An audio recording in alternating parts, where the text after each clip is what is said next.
Prime Minister, whenever you're ready.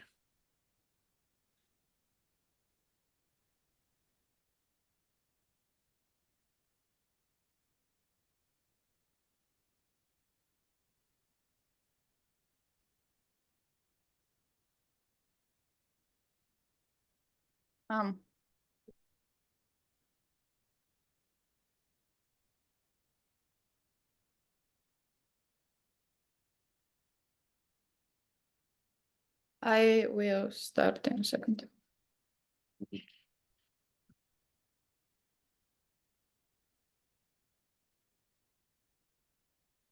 The existential question of why do we live and what is the purpose of me being on this earth is something that you have to ask yourself at every step of the way. Why should I keep trying to achieve high grades in university? Why should I keep taking care of my children, even if I see that they are bitching towards me and they're not particularly respectful? Life is hard, and life is hard every single day when you need to wake up, when you need to do things that you don't necessarily want to do. And you need to answer this question all the time. I think under the alternative world, this question is at 3 points harder to answer because there are multiple different interpretations and they're like giving you contradictory answers. They don't actually give you any fulfillment because you cannot reach their fulfillment standards. And even if you reach their fulfillment standards, that doesn't actually trigger an emotional response within you that makes you happier. What is the alternative of this absurdity focus that is currently in the world? The search for grand meaning is central to life. And I think this is obvious when there are so many religions out there, where there is so many thinking about what the universe wants to do with us, all the white girls talking about zodiac signs, trying to predict their fate and trying to find meaning within seemingly random and meaningless life. And I think there, and this is the very important difference, there are multiple different interpretations in the alternative of meaning. There is no central one.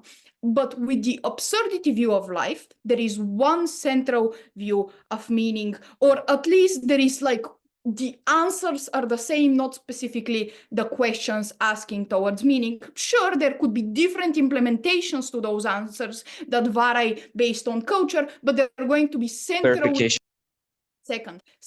resources from which to draw upon. But sure, I'll take the clarification. To be very clear, the motion talks about not your wish to find meaning, but the fact that you believe there is no meaning. The motion doesn't change how much you want to find it. I firstly did not hear half of the question, and secondly, sure, you want to find it, but the answer that you're giving yourself is one and is central, as opposed to many other questions under the alternative. And I think this answer is going to be fulfilling for people in a moment that it's deeply embedded in their culture, given that this house prefers a world motion, that there are many different resources on how to interpret this answer and to embed it within your life. And I think most people are going to be fine with this. Then, why does this make it easier for people to have an answer to the existential question of meaning? Firstly, why is there an existential quest that everybody should go through? You inherently want to matter. You believe that you have some type of value. You believe that you need to leave a mark under this world. Thus, you probably ask yourself, what is my value? How can I live this line? Secondly, you probably want a reason to keep on going. As I said, life is hard, and I don't think I need particularly to prove this. You need an external motivator to tell you all of this matters, even to answer as to why you actually need money to live and all of those things. And I think thirdly, it is a communal stimulus for sacrifices, and I think it's pushed upon you by the community that you live in, because communities often require a lot of personal sacrifice in order for community building to exist. In order for us to build churches or schools and all of those things, you need to sacrifice things, even if it's through taxes. Thus, this is an idea pushed on you by the external society. Why then you don't get the answers to the existential question on their side of the house? The first reason is it's just harder to answer, because there are multiple different answers, which means a lot of things. Firstly, you don't know which to choose. You don't know which is right. You particularly fear that you're going to choose the wrong interpretation of the question. And given that this is the existential question of life, you probably want to choose the right one. thus you're very confused as to what exactly religion should I choose. And a lot of people currently have the ability to choose between religion. That's why this is possible. Secondly, a lot of them are actually mutually exclusive and contradicting, meaning that you're actively choosing the wrong thing no matter what you're choosing, because they're contradicting themselves and thus devalidating themselves, explaining as to why there is like no actual one explanation to the question. And thus there is lack of faith in all of them, because all of them are contradicting to a certain extent. Even if you buy into one specific one, you are going to encounter a person within your life that is then going to tell you, no, that's actually wrong. Thus you're going to question it down the line. And you think you can't answer this question. You think that it's impossible. And thus you finally reach the point of, oh, there is actually no purpose to life. But here where the difference is, on our side of the house, there are going to be much more resources for the people who reach this like final solution, which is that there is no purpose. And they're going to be guided as to why, how to accept this and actually utilize it within their lives on your side of the house, because there is so much more attention on the multiple different searching for life and meaning. This is not going to be the case. Secondly, the answers alternatively are harder to fulfill. Many of the purposes just themselves are hard. They include effort. And given that a lot of people have limited energy, limited time, a lot of them are disabled, they cannot physically give this effort. But I think secondly, it's unrealistic effort that is given upon them, because religion, for example, is built upon old things such as when people were actually able to devote their time to the community. Currently, people are competing within their jobs. They are working so many long hours, meaning that they cannot fulfill those old expectations. And thirdly, you can never complete them fully, because life has just developed in a way that it's random. And thus, even if you try to be nice, and this is like religion tells you to be nice, you're going to eventually get to a point when you need to be mean to someone because of random circumstances within your life. And I think on our side, it's easier because you accept life at face value. You accept that smaller acts and focus on internal peace with oneself. And it's possible because you have those centralized resources that don't contradict themselves. Thirdly, even if you fully fulfill the set purpose that is imposed upon you by religion, which is most likely the alternative, you don't feel fulfillment because of two things. You firstly don't feel like you actually have believed this, because this was an imposed value upon you in your search of meaning. You don't necessarily think that the marriage is the end goal, but that's what religion said. And thus when you fulfill it, you don't perceive this fulfillment. But secondly, people don't feel fulfillment out of life. They are used to life, thus they cannot be surprised by life. They're mostly negative, and they have built up unrealistic expectations about how this feeling is actually going to feel like. And in the moment that they have kids, they don't actually feel fulfillment from it because of those reasons on our side. Great. I think the speaker very much had a very fine speech. I'd like to give the floor to the leader of OP to open their side in today's debate. Here. Cool. Can you hear me? Yep. Right. There's a simple reason why, for all of human history, we have had these grand narratives about what our purpose is, about what the meaning of life is. The simple reason is that life would be completely unbearable without it. It would be impossible to exist, because all life is just a continual effort by us humans to forget the fact that we are mortal, to forget the fact that we are bags of flesh put on a large rock that is spinning around in a universe that doesn't care about us. It is a continual race to try and keep ahead of our doubts, of our concerns that our life is meaningless and has no purpose, at least under our house, in our side of the house, in the status quo. People have an anchor. People feel some solid ground beneath their feet, that what they are doing has some sort of meaning. Their side strips that away from people. Two arguments from opening opposition. Firstly, why this makes people less happy, and secondly, why these narratives are important in creating a society where people are more willing to help each other out. Firstly, why does it make people less happy? The first question I want to ask is just when people actually think about these things. When do people actually wonder what is the meaning of life? When do people turn to religion? When do people turn to all of these grand narratives? I think that they turn to them when they need some kind of guidance. When, for example, their life comes upon an inexplicable tragedy, like when their father dies or their son dies, and they need to ask themselves, what is the meaning of this? Why am I being forced to suffer through this? The person that can answer that question by saying it is because they have gone to heaven, because this is all part of God's master plan, this is all for some sort of reason, is the one that is able to go to sleep that night, is the one that is able to continue living without the knowledge that that was just a random accident, that person was cruelly taken away from them for no reason at all. It is when people come across turning points in their life, when they feel lost and they need guidance, like when they're deciding whether or not to move away from their home, what job to take in the future, or when they're just in low points, when they're feeling quite depressed, when they're feeling aimless, or when they aren't sure of what their identity is. Those are the particular instances in which people rub up against this existential question and have to turn towards some sort of narrative for guidance. Because everyone is going to have to ask themselves, as opening governments say, the question, what the fuck am I doing with my life? And the people that are able to say, I was put on this earth to worship God. I was put on this earth to take care of my children. I was put on this earth to take care of my community, are the ones that are able to shoulder through the drudgery of life. They are not able to.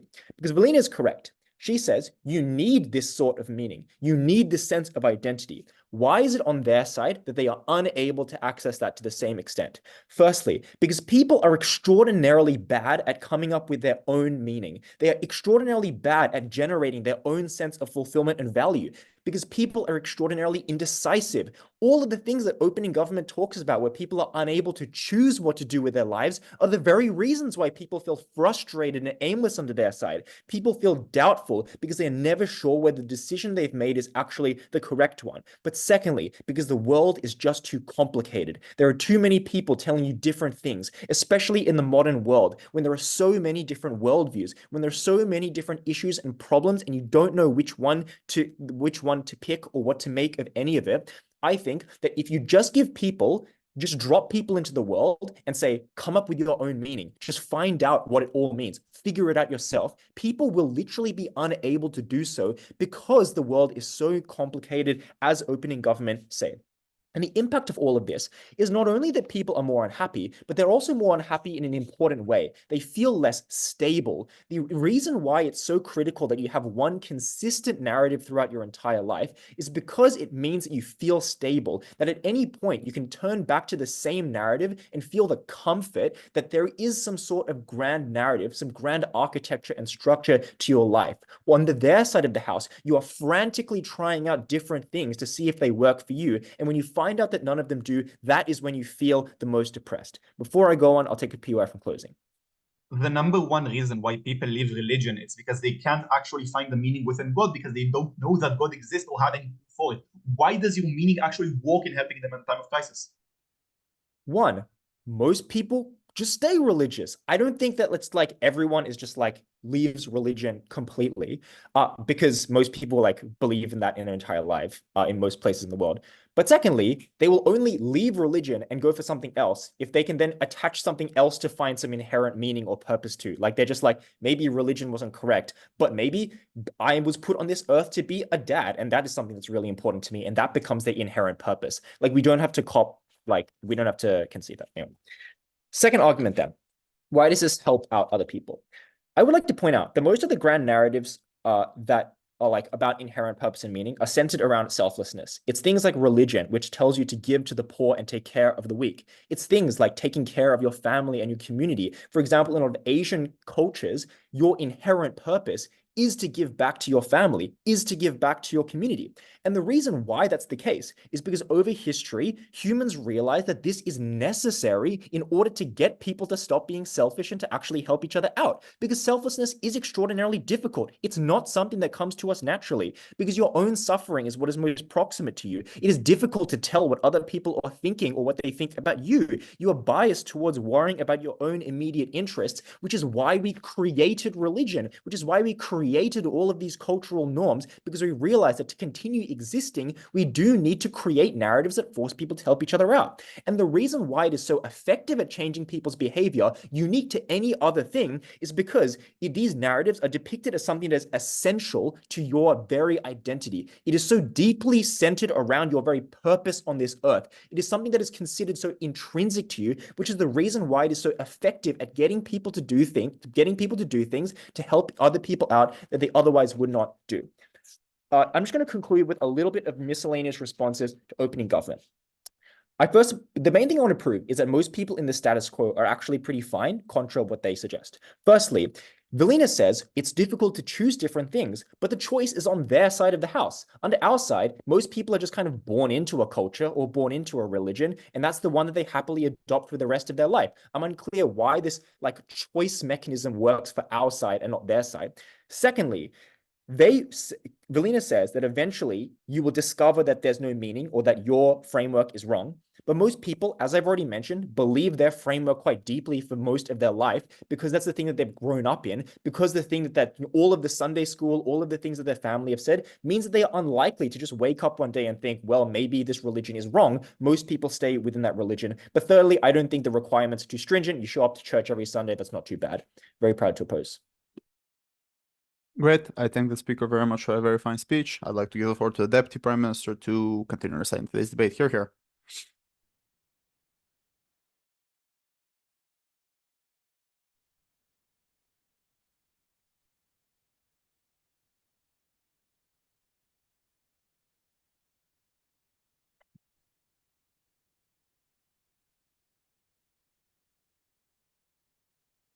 As a good friend of mine who recently went through being laid off at his job tells me often, how do you call this? It is what it is, right? You know, what is the point of thinking about all of these large things? Things just happen. It is what it is. No point of wondering so much about this.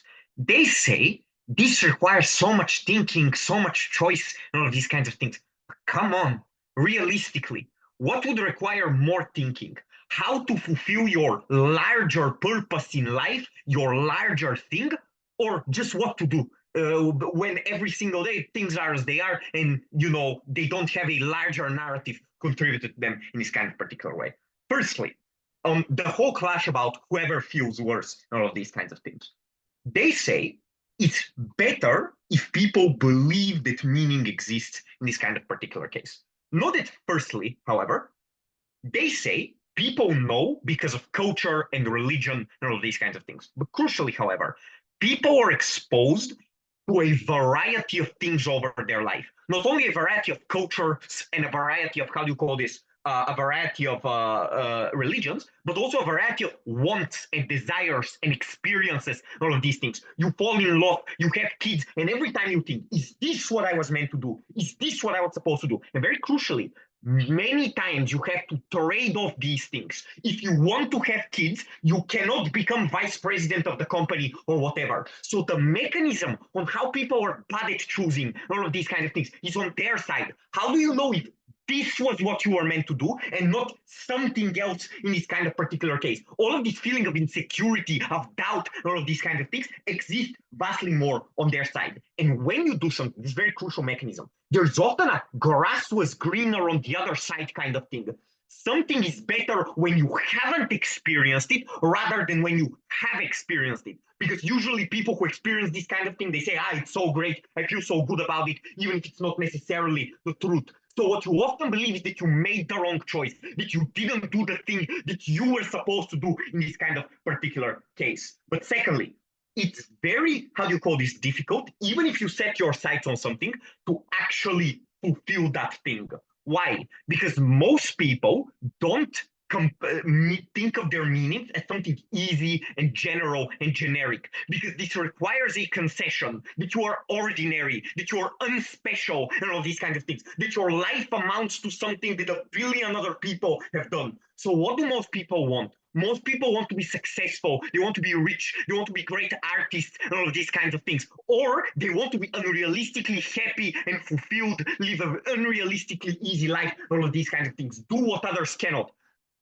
statistically, most people will not be rich. Most people will not get the big promotion. Most people will not win the debate tournament, all of these kind of things. So most people will believe that they never got to that larger thing, that they never did all of this. But thirdly, say you get it. Say you become the big guy and all of these kinds of things. They say it's very good in all of these cases. Like, okay, but your brain, like this Villians analysis, your brain normalizes it, right? It becomes less important to you. You become just a thing, all of these kinds of things. And here's the very crucial thing. You don't, for a variety of all these reasons, you may never think that you made the right choice. Why it is very crucial? Because this is how people evaluate their lives in this kind of thing. At the end, when they're dying, did I live a good life? Did I live a bad life? Or in this kind of particular case, whether they fulfill their larger meaning is the thing that is important. But secondly, they say, oh, whatever on your side is very hard because people have to choose what to do. They don't have the meaning to guide them. Firstly, for the reason I already explained, this is not necessarily the case, right? You can just do whatever. Your choices, aren't nearly as important. But secondly, let's assume that you do have a lot to do and you aren't given the blueprint for how to do it. Not. It's much less agonizing of a choice if it's a choice that doesn't matter, that your life doesn't fulfill a larger purpose. This is just some choice in this kind of particular case. You think about it much less, you dwell on it comparatively far less. On their side, you think constantly, are you working towards this kind of greater meaning? Before I continue closing, yes.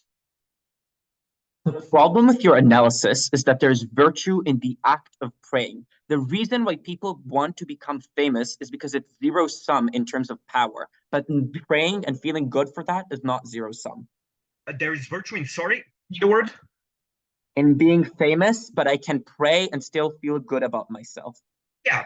Again, this could be true if most people set their life goals as, I want to pray very hard every single day, 5 times a day, and this would be the thing that fulfills my larger purpose, but that's not what most people set their life purpose to be. Most people set their life purpose to be achievement, to be experience, to be any of these kinds of things for the variety of analysis that we give, and most people don't experience this kind of thing. Then they say, purposes are good because, in Asia, people help each other. Obviously, mechanism was more complicated than this, but less for the purpose, just say it is, and all these things. Firstly, very crucially, they necessarily stop this analysis because they say there is a big symmetrical incentive why this thing would exist anyways. People need a society where other people help each other because this is the society that works. So this argument is self-defeatist. The bigger the impact of something like this is, the more reason there exists why it would be created anyways, why mechanisms would be made that ensure this kind of thing, like rewarding charity, all of these kinds of things, or taxing high in this kind of particular case, which realistically already exists in many places. I don't see why it necessarily needs to be a cultural thing in this kind of case. Also, secondly, this is just the most obvious thing. This can obviously also be done for bad reasons, right? Like, sure, maybe the larger society has an incentive for you to help each other, but individual people have incentive to convince you, come follow me in this kind of war. This is your life purpose, to die for me, all of these kinds of things, to go into the forest and kill the Bogomils, all of these kinds of things. You will go to heaven exclusively if you do this sort of particular thing, which has led, by the way, realistically has happened, historically, people dying, people, all of this kind of thing. But this is, I'll even go extra. Why are the bad cases worse than the good cases are good in this sort of particular case? Because notice, people have a limited capacity to help others on a cultural basis, right? Even if you give a little bit more to charity, you won't give all of your money to charity. You won't make them rich, all these kinds of things. But they have an endless capacity to hurt each other, to chop the head off of the other person, to burn their village, all of these kinds of things. You never help them too much because otherwise you harm yourself, but you can hurt them an endless amount. So the impact created negatively is much, much more bogus. Great. I thank the speaker very much for a very fine speech. I'd like to give the floor to the Deputy Leader of Opposition to continue reciting today's debate. Here. Can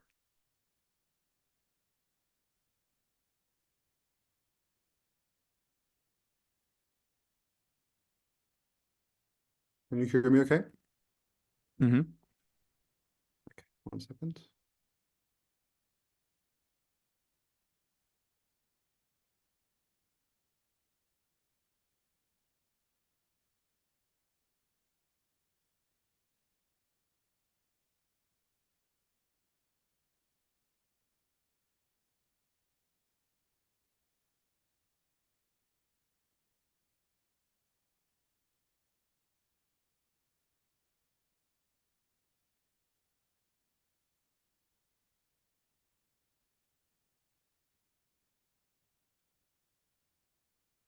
opening government bring to you a lie.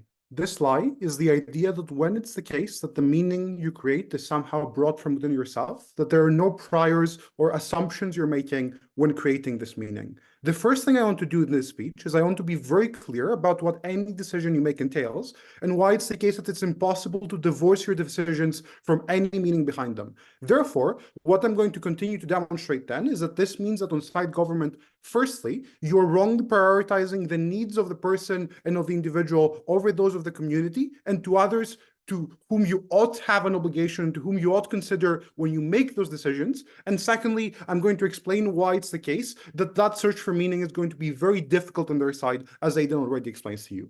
First thing then, why is it that meaning is never truly independent? The reason for this is that whenever you make a choice in life, you're operating on certain premises about what is good or what ought to be the case about yourself.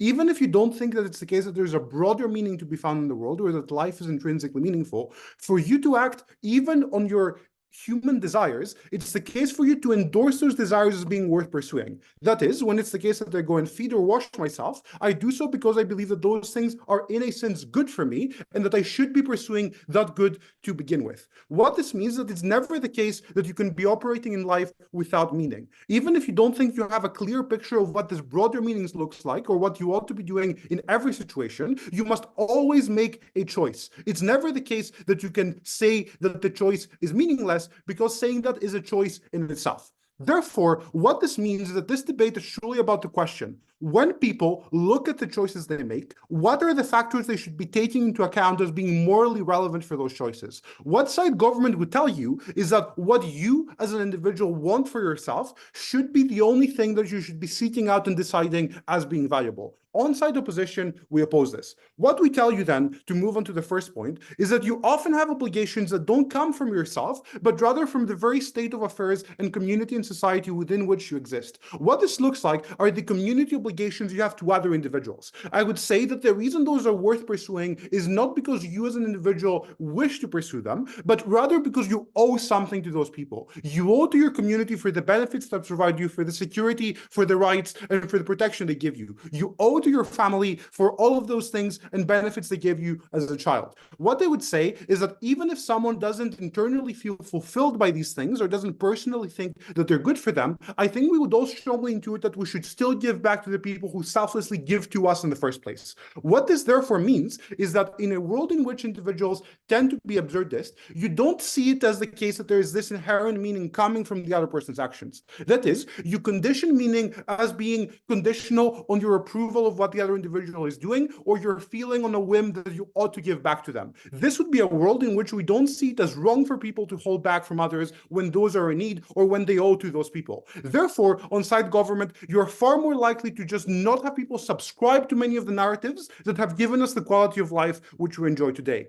This looks like individuals in position of power being able and willing to wield some of that power in a way that is good for others rather than hoard it. Because I don't think it's true, as Alex says, that everyone would not that everyone would have an incentive to participate in such efforts to begin with, right? Like, I just think it's the case that if you do have the resources and the power to begin with, you probably don't have an inherent reason to give it up unless you think that you ought to do so for the sake of others. What we tell you on our side: I think it's the case that when you see life as being inherently valuable to an extent, you project that meaning onto the life of others too. That is, rather than thinking that what you should be doing, your obligations and your value system purely originate from yourself, on our side, when you acknowledge that there is some objectivity and some degree of that, you're likely to think that this is true for other individuals too. Therefore, when you see their rights being infringed, when you see others abusing them, you're more likely to stand up for them and to want to give back to them in the first place. Even if it's not the case that you're giving 100%, I would posit that it's better to have some form of balancing and corrective system that is able to account for these disparities on our side.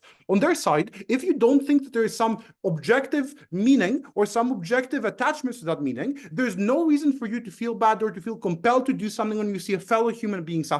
You're far more likely to prioritize purely and objectively your own interests rather than to assess what it is that you ought to be doing or what your general biases are. On to the second point then, clashing directly with open government. Why is it the case that you're far more likely to find meaning difficult to access on their side? I want to go through here because I think our mechanisms clash very well with theirs. The first thing they say is that the meaning is likely to be very difficult to access and understand. What they would say here is that this is far more true on their side because, firstly, I think that the fact that the meaning of life is quite foundational means that it's the case that any explanation given by community or by religion, for example, is likely to be very palatable and accessible to the average individual, right? Like, I think that any answer you give to this, for example, the reason to live is to be happy or take care of others, is likely to be very fundamental in a way that is not going to make it difficult to understand. Secondly, though, I think it's going to be general in a way that makes it easy for you to apply to your own life. Rather than saying that you ought to do these very specific things, you're likely to be given principles that you're able to follow to live a good life. And you're able to then adjust those principles and to add your own subjective taste for what you want your own life to look like. For example, when religion tells you to give to others or to protect others and respect them, you're still able to account for what it is that you do wish to do, how you wish to help them, or what is going to make you happy to begin with. The difference, however, is that on our side, you're just far more likely to balance with the things that are good for you. Secondly, on the idea of contradiction, I think that the thing to say here is that even if rights are broadly contradictory with each other, I think that you're likely to anchor yourself to a belief system in your own life. I think that the point at which belief systems are not internally contradictory, it's the case that you're able to honestly hold a set of beliefs and to think that they're a good way for you to guide your life. Even if you change your mind, it doesn't mean that this means that there is no objective answer, but rather that you're rejecting a previous answer for one which you now think is better. I would argue that this is a good thing at the point at which it means that you're far more likely to basically subscribe to a system that you believe to be more correct. On their side, if you don't think there's an objectively correct answer, you're unlikely to revise your own beliefs. You're likely to hold on to any biases or prejudices you have without basically updating as you go on if you don't think that there is a better answer. Thirdly, I think that the resources and capacity to find meaning are far more accessible when you have like social systems, right? Like, when it's not up to every individual to find those answers, you're able to rely on others to give you like a communal answer, which you see as being more objective and accessible. That is, I think that religion provides like a communal ground where you can discuss what you think is good and what you think a good life looks like. If all you are told is that it's up to the individual, you're unlikely to be able to access this in a way that is easy or good for you. We provide that support, especially for people who in difficult times may not be able to find this for themselves. For all these reasons, proud to oppose. Great, I thank the speaker very much for a very fine speech. I'd like to give the floor to the member of government to open the bottom half in today's debate. Hear, hear.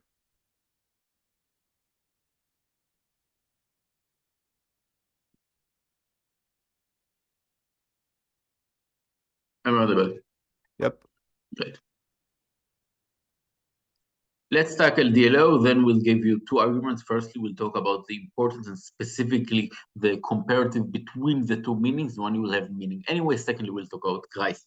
Let's start with rebuttals. So DLO tells us, look, you will now prioritize individual over community because that's the difference. Let's assume that is the case, although we do not agree. Then he tells us, look, but you owe to the community and you owe to the family and etc. etc. Look, there is a common mechanism that is used today that I really encourage you to look up, which is called taxes. It is used it is enforced on you if you want or if you don't want. I really am not sure why donations comprise a really important idea. I'm sorry, but the amount of people that donate today and the amount of donations that are today are such a small margin to the amount of taxes that we're talking today or any help to the poor whatsoever. But secondly, and even more importantly, look, there is a thing called sympathy that still works. Still, when I see someone, or this is part of my family, I want to help them. I want to donate many times because I see a poor kid. But lastly, and even most importantly, there is an assumption that other meanings are better and cause for a better world. I'm sorry, but I see no analysis to that end. Let's look at the most important meanings, i.e., for example, being a Muslim or being in the church, like a Catholic or anything else. All of these beliefs are held by powerful people, i.e., rich people that can actually tell you what to do. Their incentive is not for you to care for the poor, but mostly for them to stay in power, because that is what is most important to them. Why is this crucial? Because there is no incentive whatsoever to get people to donate money to the poor, i.e., if you look look at most churches and most other things of other cultures, you see them being really, really rich and not actually donating to the poor. Why? Because they care about themselves. The Christian church, for example, is extremely rich. We think that on our side, this money is more likely to go to donations. And then you're more likely to stand up for people and corrective system. As we've said already, the incentive of the systems like the church, etc., is to make you stay there, not change the system, not change how you behave, or the system in and of itself to which they hold lands, hold power, etc., etc. Then lastly, it tells us, but on our side, they don't change their beliefs. Firstly, it contradicts his own LO, who tells us, look, you don't change beliefs, which is true. Like, how many Catholics you know that changed to Protestantism? How many people you know that said, I was a Kantian, but now I am a utilitarian? Like, I'm not sure how many people on their side change their belief anyway. Okay, let's move on to our argument. Firstly, this is super important. There is a real problem in the first half when they say meaning. Look, there is the thing about internal meaning, i.e. the meaning I have from having children, from having my own love. I think nobody will say that I need to believe in God or believe in some artificial contract in the earth in order to feel happiness and feel meaning because I love someone or because I have my children and I see them grow up. This happens anyway. What does change is if I believe in some external and big meaning. This is crucial in order to understand and see that most of what opposition says doesn't actually fall. But moreover, let's understand what is actually the comparative. Because we think that it is super likely that people will choose for themselves meanings that are good for them. I choose for myself to, for example, give a lot to my love and to my family because I know how it makes me feel, because this is what I choose, and I'm okay with it being artificial, as we've seen all over the world, because I feel the inner meaning for me. On theirs, we think that this is the same about pursuing a job or even being an altruist, not because you believe a God or anything like that this is the objective truth, but because you believe this is what gives meaning to you. And this is important because on their side of the house, you cannot choose your meaning to a way that is good for you. Considering that people are different, the church, they always say the things to everyone. You should always pray. You should always go and not do that or do that. When I say church, I mean every religion whatsoever. Yeah? This is crucial because it means that, yes, for some people, praying brings meaning. For others, it doesn't bring meaning. Notice, on our world, they can still meditate and do that, and people meditate even not believing in God and not believing in any objective truth. On their world, everyone must do it. This means that inherently, less people are happy, less people find their internal meaning because of that.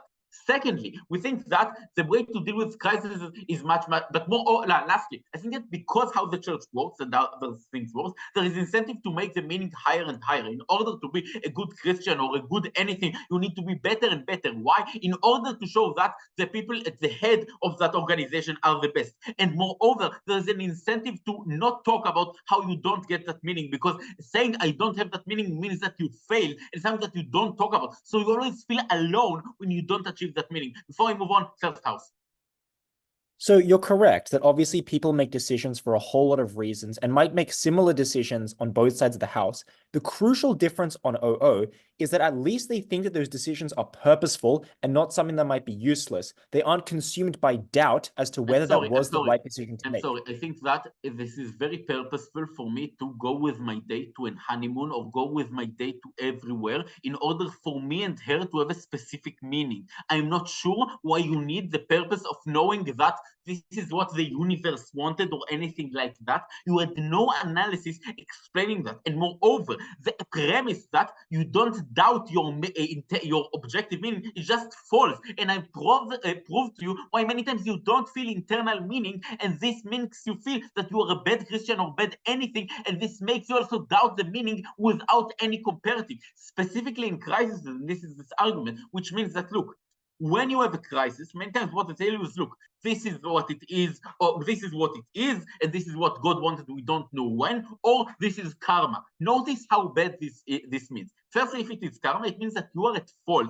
That your wife died, you are part of the fault that this is. But even if you believe that just God did it and we don't know why, we think that this is horrible.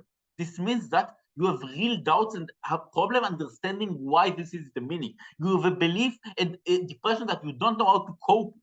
Moreover, the meaning is never about how to cope with it, but rather that you should actually pray to God.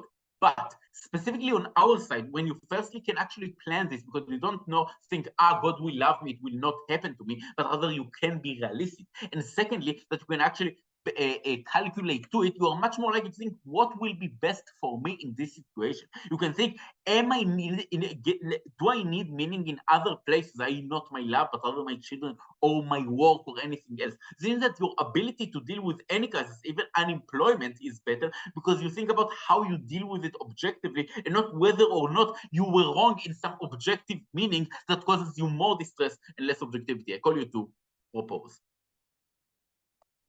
Great. I thank the speaker very much for a very fine speech. I'd like to give the floor to the extension speaker from site CO to open their side in today's debate. Here.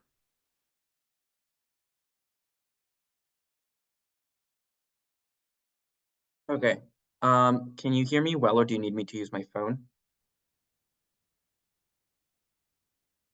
I can hear you well. There isn't a problem. Okay, tell me if it comes up during my speech.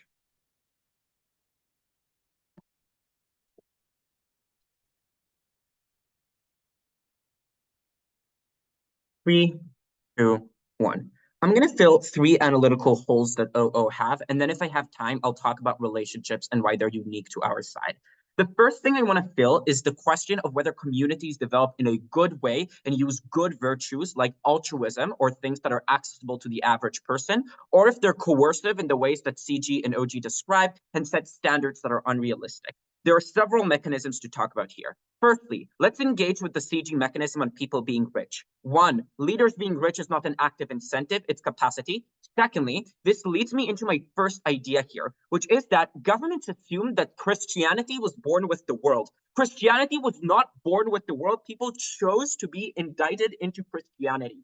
And we think that this is true about any religious system that exists in the world, because when people offer that as like on the expense of other forms of religion or other forms of community, it was the fact that it was a system of belief that I could adopt and that would make me feel comfortable and that gave me the sense of virtue, but also acted upon the practical things that make me feel better and was less coercive towards me. For example, the idea that there is a God that's virtuous was much easier than the polytheistic idea that someone might lash out at me at any time and there's no way to stop it, which is why people started embracing Christianity. And we think that these religions are bound to the initial documents that they use in order to spread wide before people believe in them, because this is the primary idea of gospel texts. They are written in a way that is holy because they want to entrench themselves over time, so to prevent people from defying the initial word of the religion. And they want to promise those that start believing in them that the religion will continue to be virtuous and nice towards its believers. For those reasons, through gospel texts and through the accountability through exposure, we have these things in the first place. But secondly, even if problems arise as the religion develops, we have a system of whistleblowers that are allowed to prevent from this. Look at the fucking Reformation when Boz talks about Catholics hoarding money. This was the exact response. And the reason for this is because you can still get religious meaning while criticizing the structure of a religion. And there is an incentive to do this as a member of the clergy if you know that you get more religious power and you are still someone that is respected and still someone in the hierarchy that has the authority in order to criticize the religious purity of the people that are currently doing bad shit.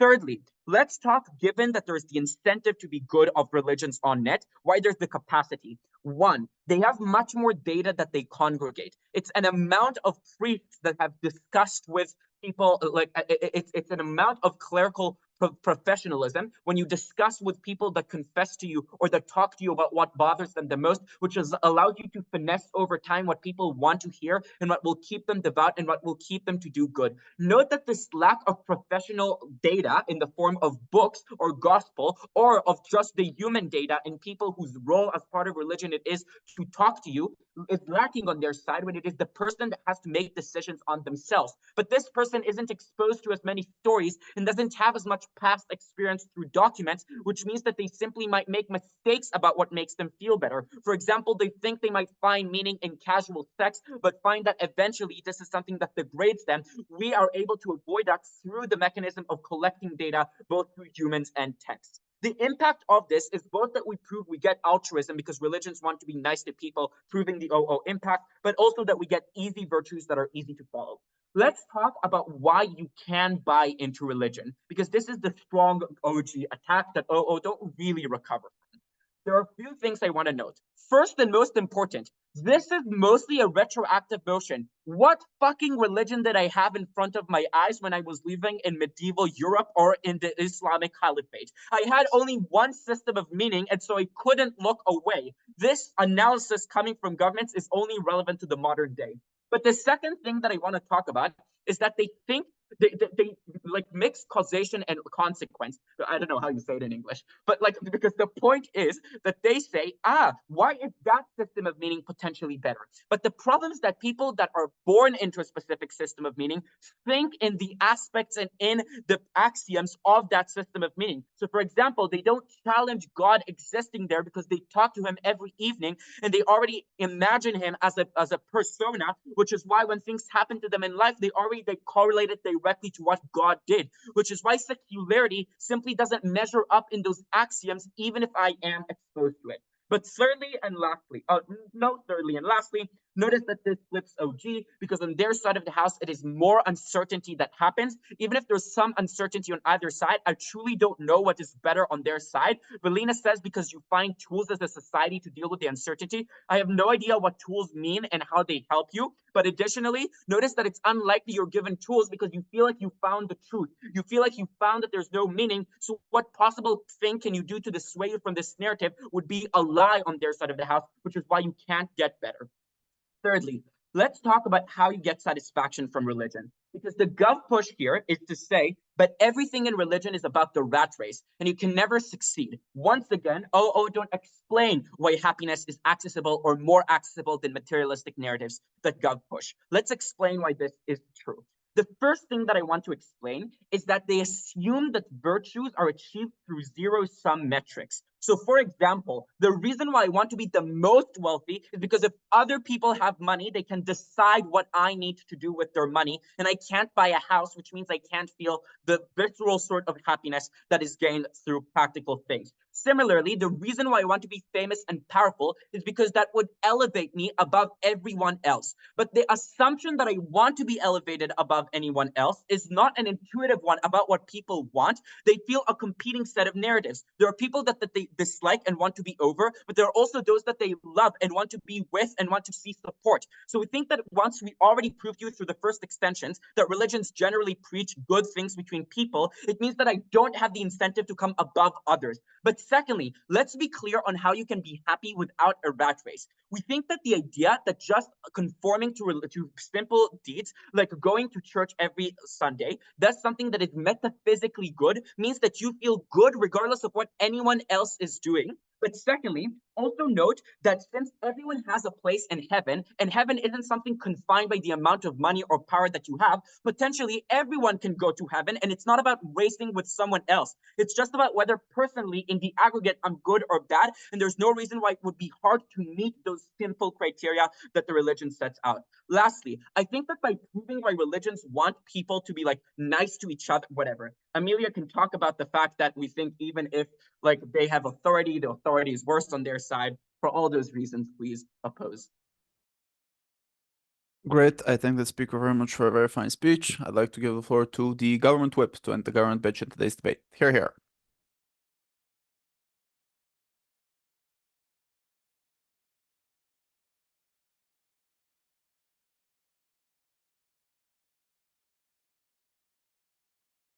Hello, am I audible? Yep, you are. Cool.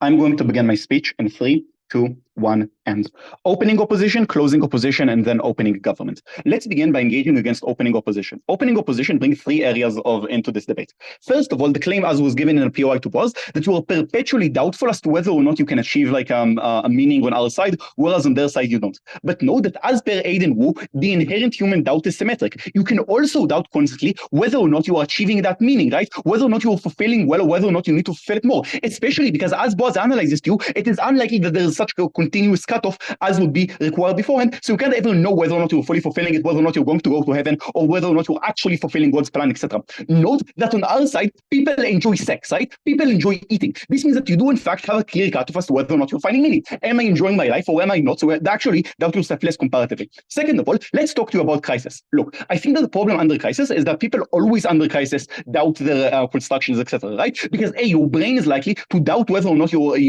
like to feel very, very, very bad. You have all of these negative hormones, etc. So you automatically doubt everything that's going on. B, you have literally zero evidence that this form of meaning is true, right? Again, meaning is simply just like a human construct or whatever. So you can't ever have any evidence that this meaning is true or like pull you out of a crisis. But third of all, note, all of these meaning narratives are inherently non-specific. That is to say, they're not specific to your situation as in why they have died, and they're not specific to you as a person. Why did this happen to me? Why did God kill the person next to me, etc.? This means that you're likely constantly to ask yourself about the specifics. Why am I die? Why did I die, etc.? Note here, Boaz's meaning case, right? And Boaz's crisis case. On both sides of the house, you're going to feel shit. On both sides of the house, it's likely that without religion, at least on our side, you don't try to sell yourself bullshit shit that you don't buy. You just, I accept that the crisis suck, that there's no meaning, and that you need to walk through it instead of trying to cope in an unsuccessful way because your brain is constantly doubting you, etc.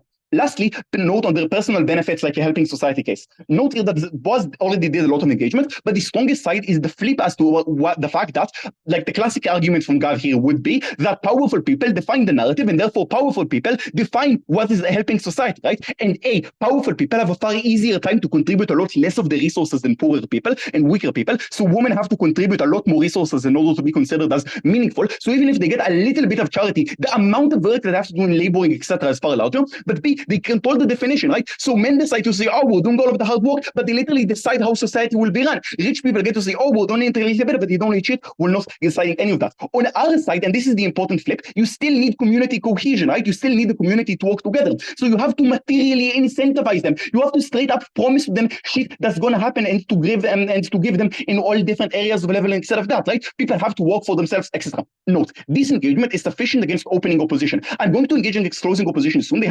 I do think that they have new analysis there, but without that analysis, all of this engagement at least works against opening opposition, clearing us at minimum, like we're going to get more, but at minimum a third in this debate. Before I continue opening opposition. Government assumes that people are always capable of thinking rationally. Individuals who are suffering won't find such meaning in their lives, and only on our side do you assure them that their life isn't worthless. Repeat, please. Sorry. You don't find meaning when you're suffering. You need to have external reassurance that your life does have meaning. I think that it's true that you don't find meaning while suffering, symmetrical on both sides. Therefore, the question is, where do you realize this earlier and work in order to fix that, right? Where do you stop coping about like a potential type of meaning and you actually work to solve the crisis, to find a new love, to get over the fact that you have done your muffin, etc. Boaz says happens earlier on our side when you cope less and get the meaning less. Now, let's talk to you about closing opposition and their case. Closing opposition brings you a couple of things. First of all, their analysis as to why the church is good. I have a couple of things to say here. Number one, on their claim that people chose to be Christians. Might be true in the beginning. I don't even agree with that, right? Constantinus forced a lot of people to become Christian, but whatever. But even if that the religion continues, right? People enter new shit and and the religion can be changed over time. Then it tells you, but you have all of these like Bibles that keep the religion apart. Bullshit. A, know that historically literacy has been very, very, very low. So like priests invented their own shit then. But B, you could just scam the meaning of it, right? Nobody actually reads the Bible. You just listen to the priest, pastor, etc. Because the Bible is complicated, written in an old-time language. So the priest, the pastor, etc. gets a lot more of an ability to control the definition, etc. Then they say, but the Reformation. Well, A, the Reformation that killed millions of people. I'm not sure that this is a very good event for them to walk by. But B, know that the Reformation also went to shit, right? Because our analysis says that when poor people get control, poor people take it to shit. So the Reformation might have worked like for a small amount of time. Luther did that. But all of the Protestant churches then did Protestant work ethic and a lot of shitty narratives as well. They have also done a lot of very shitty things on their side, like again, because when poor people get the control, even if there's a reformation that works for the short term, for the longer term, when you as a priest or when you as a poor person have a strong incentive to bribe priests or to work with priests to get the meaning to work for your end and to get like a religion to be exploitative, it works far well on your end. Then they talk to you about capacity on two levels. Number one, that all of these religions have great info. Note, number one, if you collect all of this info over time and change your religion, then you aren't beholden to the Bible, right? You aren't beholden to the holy books. CO can have their cake and eat it too. So you collect this great information and adapt your religion while also staying with the Bible. But then they tell you this person isn't exposed. Bullshit that people aren't exposed to learn meaning in their own lives. On two levels. Number one, you still collect info, right? You hear from your parents, from your grandparents. You hear stories. You hear fables and all of that. You still hear from religion. Simply choose whether or not you want it yourself. So you do hear hear a lot of info. But on the second level, you simply search for meaning yourself, right? You try sex, you see that it doesn't work for you, so you work towards other things. People have capacity to choose for themselves, and while they are on the short term incapable of doing so, you have like years to learn, right? You have 70 years to learn what is meaningful for you, what is working for you, and you have far more of an ability to self-optimize instead of a one-size-fits-all religion that like has to force a one type of meaning with everyone else. Boaz already explained to you why it's bullshit. Lastly, on a CEO saying to you, but a religion makes you happy, etc. First of all, note that on their analysis on it not being zero-sum, Boaz analyzes to direct incentive for it to be relatively zero-sum, right? On the level that religion wants you to stay in the narrative. Religion wants you to constantly feel like you need to do more to be beholden to it, etc. On the second level, note that simple deeds happen on our side, right? Because simple deeds are having sex, are being with your family, are eating food, etc. The problem is that religion has material incentive to tell people you're never doing good enough. You always have to be more. You always have to put more capital and money, etc. into the church, and you can never actually put enough money and enough capacity. Note here, Boaz's analysis on why religion sucks, on why external narratives of meaning suck, etc., is the strongest analysis characterizing to why they suck. OG claimed the same impact. This is true, but we analyze on a far better level as to why they actually occur and why is the meaning so terrible consuming for religion. OG here either rely on A, many narratives existing, like there are many religions, which as already pointed out by CO, this wasn't true for the majority of history, like the case of many different narratives of meaning is small, but B, the fact that you're constantly doubtful, which as OO point out, is symmetric. Through characterizing to these narratives of meaning specifically, and not through psychological analysis, we're trying to characterize many different narratives of meaning that happen on a smaller scale, our case exists to a far larger extent than opening government within this debate, and therefore proud to propose. Great. I thank the speaker very much for a very fine speech. I'd like to give the floor to the upwhip to end today's debate. Here.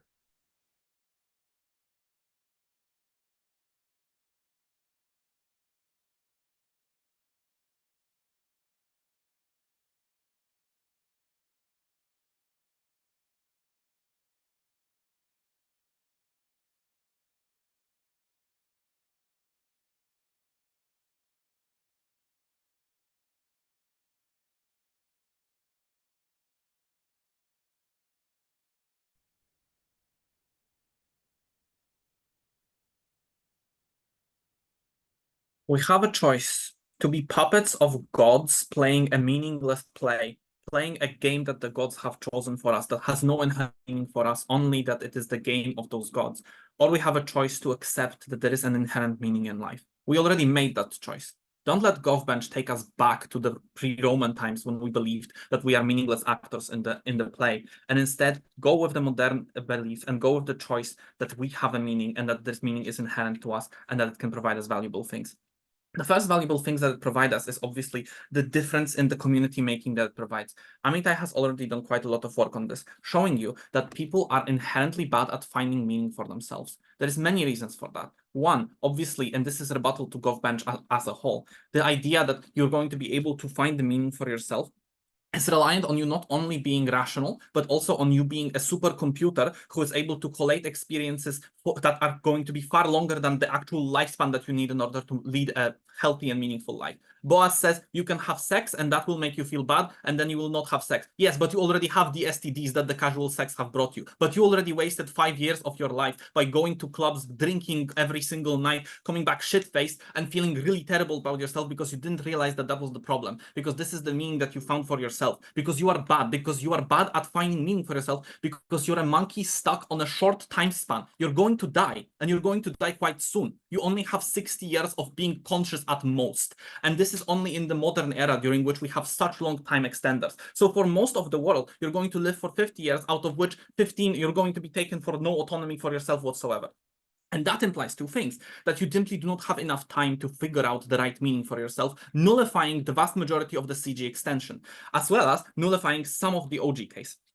Considering the fact that you're going to be bad in terms of the time, there's also the fact that you do not have access to all the experiences you need in order to actually find meaning for yourself. You can go skydiving, go do all those things, but you're never going to be able to do all of the things in order to actually find the one that is actually right for you. And that is why community is such a huge lift. because the priests have talked to millions of people over their long careers, because they have collation of the wisdom from the bygone generation. They have St. Augustine, they have the Bible, they have all of the scholarly text of people who have interacted with so many different problems, with so many universal pieces of wisdom, that you simply cannot compete as an individual human, because there is no way that you're going to be smarter than all of the theology of the Catholic Church combined, collated onto this one guy who have studied it all, who have understood it all, who have devoted his life to understand how it can apply to the modern context. And this is why your search for meaning is going to be inherently worse on their side of the house, because you cannot find it alone, because it's really difficult to find it alone. If it wasn't, we wouldn't have created the whole support structure that we need in order to find it. What this implies is that people aren't likely to feel happy and feel good about themselves, because the OG case as well as the CG case relies on you being able to actually find that meaning effectively, but they don't do the legwork to show that you actually have the capacity. They show that you might have the capacity if you're very lucky, if you do not get an STD in the middle, and if you do not fucking die. If you might have a capacity to find the one thing, and maybe it is somewhat better than the cookie cutter meaning that you're being given. But realistically speaking, that needs to prove that the cookie cutter meaning is meaningfully worse. And they don't do that, because the only thing that they have to say for that is that you're going to be coerced into this by powerful people. Even if they are completely correct about this, this is going to be for a reason, right? There is going to be powerful people on both sides of the house, because we are biological monkeys. We have a drive to survive. We have a drive to find something to find resources, to maximize our staying power. And that implies that you're going to have powerful people on both sides of the house. But on our side of the house, they provide you something that is truly valuable to you, a belief that there is something larger in this world, and a way to activate that, and a way to feel better about yourself. Which means that even if there is coercion, even if we concede that, which we don't, by the way, Amitai has done enough to show that we don't, but if you don't buy Amitai's rebuttal here, even if we concede that, it gets worse on their side of the house, because you're going to have more coercive pressures on their side of the house rather than persuasive pressures on their side of the house. On our side, if you have any kind of coercion, it's persuasive, which means that even if you do things that are, utilitarianistically speaking, bad for you, you're going to feel better about them. You're going to have a better experience doing them. And on both sides, there is probably going to be some degree of authoritarian coercion. And I don't think that they do enough work to show that there is no authoritarianism ever on their side of the house, which means that that part of their extension also doesn't work. Before I go into OG, I want to weigh with OO, but before then, I would like to take POI from OG. Yeah, so the problem is that most religious people have severe doubts about God, because there is no evidence that he exists, and there is constant hardship that they're made you question God, such as death, rape, misfortune. Yeah. I heard your speech. So I think that there is a few things that are problematic here. Because even if it is true that you're going to be doubtful about whether or not your God is actually helpful, you can still get meaningful advice and meaningful help from the people who are trained specifically to be able to address your concerns. And you lose that on their side of the house. Because note that the OG positive push is that you get resources to help you deal with the anxiety of not having a meaning. But the church is well aware of this, and they also create the resources to deal with the anxieties of not knowing the meaning, which is why they have priests, which is why they have theology, which is why they have daily masses.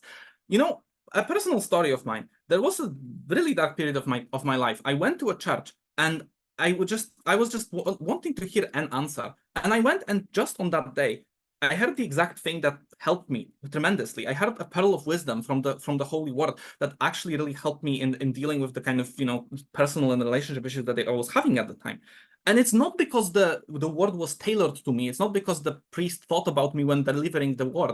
It's just because the word is so universal and so universally helpful, and have been applied to help so many people in so many situations. And it can continue to be doing so, but only if we truly believe that it is helpful, only if we have the meaning, only if we have those organizations that are devoted to find meaning. Because all of the incentives that you need in order to actually find that meaning in yourself, you need those incentives in order to create a community, because otherwise there's just not going to be enough income to support a community like that, to support so many people working on finding that meaning. If most people don't believe in inherent meaning, they try to find it themselves, they make mistakes, and those communities just simply do not form, which means that you do not have those resources and those tools, because while OG asserts that you're going to have those resources, they don't prove that those resources are better than on our side of the house, which is why we flip the resource claim and win the debate on that ground.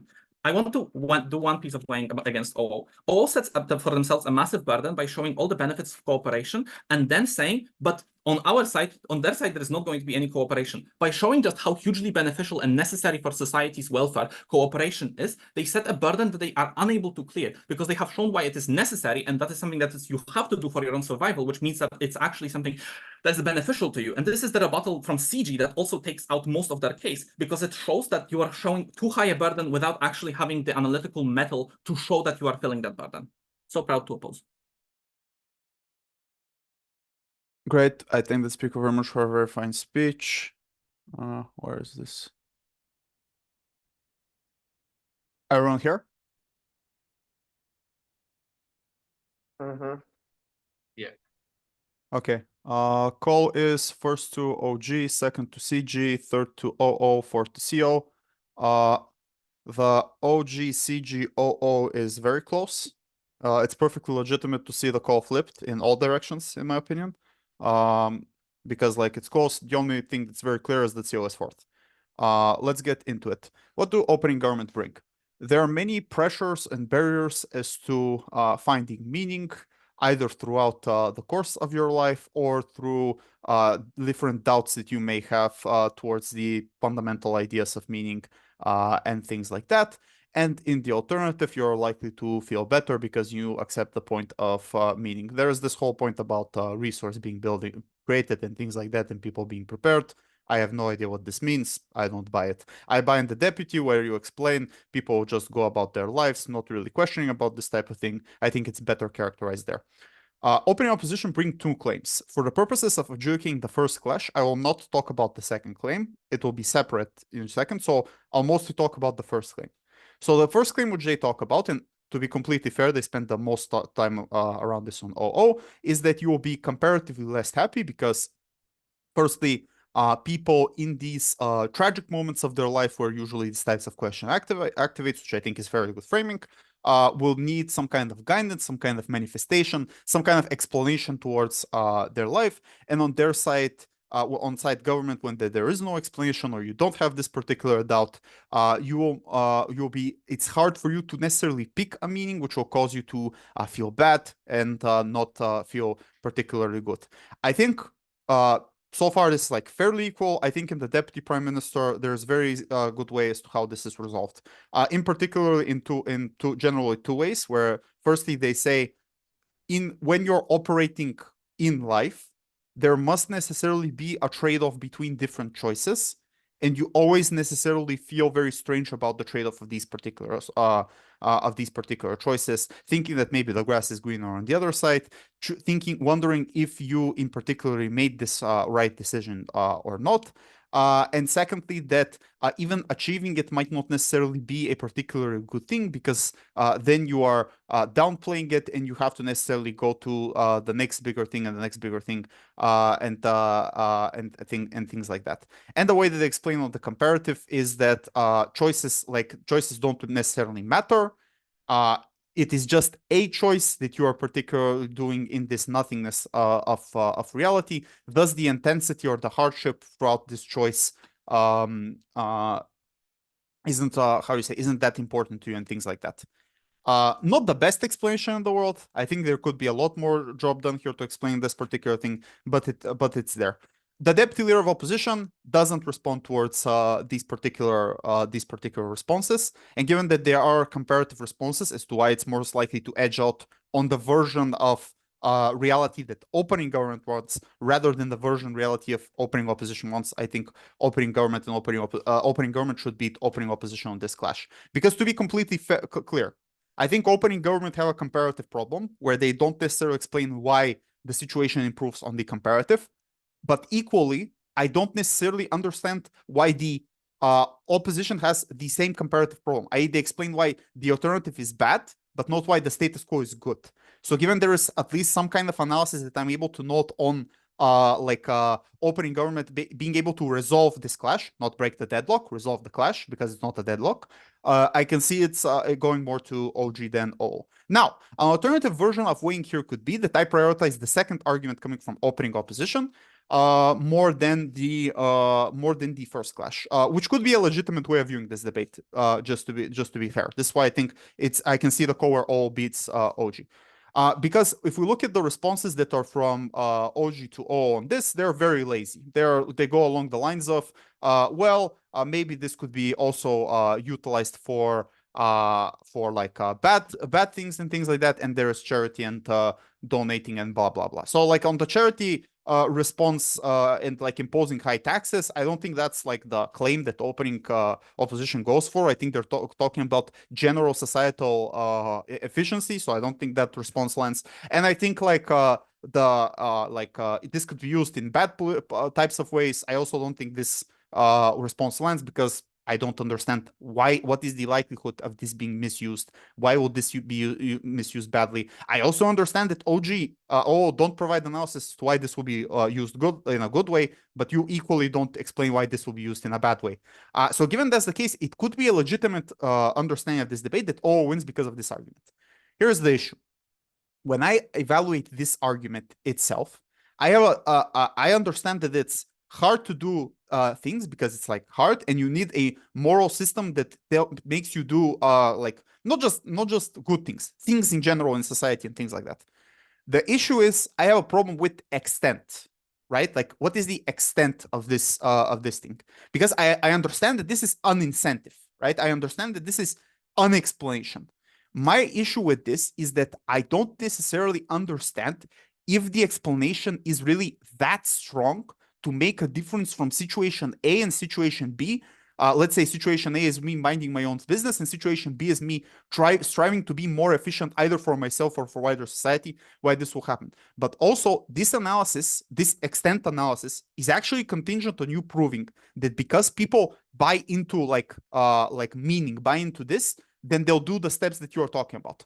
But opening government has explanation as to why, actually, no, you don't buy into the meaning. You have different moments where you doubt the meaning, either throughout your life or the specific, or throughout the version of meaning itself, whether it's religion and you being doubtful of religion, which means that they are undercutting the core premise of the argument that's coming. Not that they completely destroy your argument, but that they cast enough doubt, and that I already think I am already doubtful as to what is the extent for this particular thing to like agree that this argument has a large magnitude. This is how I chose to view this debate. Maybe a different judge would view it differently. I understand it's close, but if I could give like individual feedback right now to the top half teams, focus on the comparative side of your argument, not just the easy side, which is on Gov proving a life is meaningless, that's bad, on not proving, well, meaning leads to you having like good things and things like that. No, you need to prove the comparison in order for me to buy the margin of your case and things like that. Cool, that's top half. Let's bring in closing government here. So closing government is a bit strange of a team to place, but the gist of the case that I get from it is from them is this is like this narrative, or like the concept of meaning is likely to be controlled by people who have influential power within society. The example that they give is like religious leaders who have the resources are able to dictate the way this particular thing manifests. So they're likely to make it as a way for them to retain their power and skew the aspect of meaning, and skew the aspect of reality through this particular way. And secondly, they also provide so like this is an incentive reason as to actually why this will be manifested in a problematic way, because it's like controlled by the powerful, and the powerful want to stay in power, thus they'll misuse this tool. So this is an incentive analysis that actually comes from closing government when they're explaining this particular thing.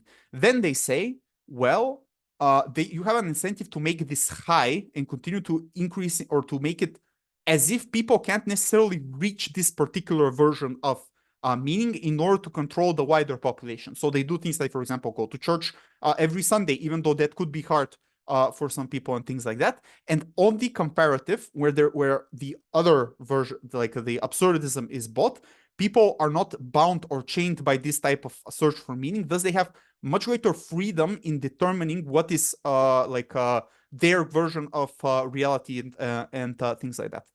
Up until this moment, this loses to OO, because opening opposition still has the case of, well, it's better to have something rather than nothing, right? Like that's basically the gist of the push coming from opening opposition. In closing government extension speech, we have very good responses against the opening opposition claim, where they explain that maybe the things that they are selling, you don't necessarily buy to those things, because continuing to build up on this framing and pushing it more in terms of why the people who generate this belief system are likely to misconstrue it and not give it to the like wants of the people and things like that.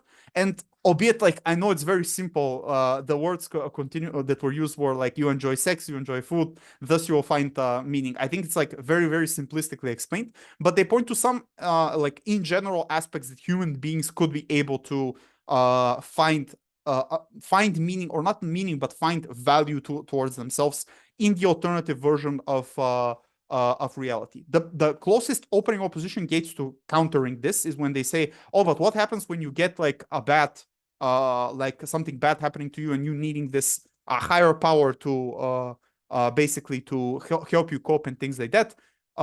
CG respond to the POI in the whip speech by saying, well, actually, we understand that this is a copium, but we would prefer you to get out of the cope and having like the rest of your 70 years of your life trying to find what's meaningful to you and trying to do these particular things. It's very close here. I bought this answer because it kind of like puts it on a time scale. That means that opening opposition is talking about very selective small versions of this thing happening, and opening closing government is able to point to, well, you have so much time to do it, you should be able to relapse and make yourself better. I understand this is very close, and this is like me looking at very, very small margins of the cases and things like that. But honestly, like I said, this is very close, and ultimately this is why I think it goes to closing government as opposed to opening opposition. Some judges may have it differently, but that's the case. Also, just one note from me. If we buy that opening in the alternative version of adjudication, that OO beats OG on the second point, then closing government necessarily beats opening opposition on the point about religion, because closing government is able to provide very good responses in terms of why society will in general still want to build very good how do you say via through sympathy, or via through you voluntarily giving people what they want now that you don't have the meaning as a way to control them. And you know the analysis is to those in power want to control people and things like that. On that clash, closing government beats opening opposition very clearly. So if I were to adjudicate based on the second claim, then closing government would also beat OG, by the way, the rules of how BP debating works. I'm not saying that this is the way I adjudicate it. I'm just saying that this is a possible way to adjudicate this debate for you guys to know, because, you know, this is a spar. Okay, that's a short diagonal and GovBench. Let's bring in closing opposition. I think you guys identified the right burdens. I just think that the analysis is wrong. I have no other way of saying it. So like the burden, which is why will this be used in a good way, where you said people like voluntarily opt into Christianity and or like any type of meaning that they want, and this is a good thing. Firstly, this is asserted. Secondly, I have no idea why this mean you voluntarily opting into a system of belief necessarily means that that system of belief goes into good outcomes rather than bad outcomes. This is a link that you don't explain to me, and it's a question that I have. It's also responded to by CG Whip. Secondly, the whistleblower things, why are they likely? Like why do they happen? Why do people have an incentive to whistleblow and to do these particular things? The thing that you explain is you gain power by criticizing the religion within the clergy and things like that. Sure, like this is I get this, but why you have to do the flip of the incentive? I.e., why wouldn't you get more power when you are doing this, when you're not whistleblowing and things like that? And I think it's fair to say this because I don't necessarily understand what is the concept of whistleblowing within religion. Like this just sounds very, very strange to me in particular. Maybe it's semantics, but at least that was my problem with understanding it. The whole point about data and things like that, like through the scriptures, you have to prove why the scriptures are adequate. The closest you get to this in the whip is when you say, oh, this is a compilation of thousands of years of guidance and information and things like that. But why is this good? Like, why is this guidance and information likely to be to skew more to better rather than worse and things like that? It's just so many questions that I have on each individual base of analysis that's given that I think also closing government whip is able to, in response, directly say, well, actually, it might not be a good thing. Well, actually, it might not be the way that you want it to be, which make me believe not to buy the arguments that you're that you are presenting at this particular moment. Which, if that's the case, then it's very, very hard for me to buy your case. Now, like I also think you guys have a problem of identifying burdens, because for me to buy the macro case from opening opposition, it wasn't so much a question of the burdens that you picked. It's just the question of the extent, right? Like why is this meaning actually something that will make people be productive or not be productive in society and things like that. That's a burden that you could have explained. But ultimately, I wasn't necessarily able to see analysis or very compelling analysis to this burden coming from closing opposition. And given that this is the actual question that I have left over opening opposition, it's very, very hard to see if the additions that you are providing in terms of analysis are actually the meaningful additions that I should give it to you versus them in this debate. Also, there is almost no positioning and almost no explanation to compare you with opening opposition under the saying opening opposition take a huge burden within this debate without me necessarily understand why it is a huge burden. You know, like you need to also explain to me why this is a huge burden, yada, yada, yada. Okay, and that's why closing opposition, because it's hard for me to buy their case or to see the strategic value of them, it's hard for me to place them above OO and vice versa, the other teams within the debate. Cool. Hope you understand the call. This was very fun, guys. See you in the next round.